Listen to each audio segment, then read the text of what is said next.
Fala aí pessoal, meu nome é Leandro e seja bem-vindo a mais esse vídeo. Desta vez estou aqui com o Poco C71 e vou estar demonstrando para vocês, a gavetinha de chip aqui. Se ele suporta 2 chips e o cartão de memória, ao mesmo tempo, Então vamos lá, vamos abrir aqui a gavetinha, Lembrando que tem a chavinha extratora, mas eu não sei onde ela tá, então vou usar uma agulha mesmo para abrir aqui. Ó gente, tirar a gavetinha aqui, Como vocês podem ver, ó.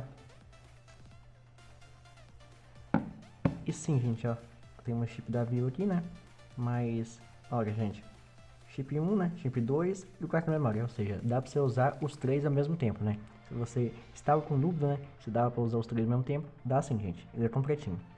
E é isso. Deixa daí, gostou do vídeo? Se gostei, compartilhe, inscreva-se e marque o sininho para não perder novos vídeos.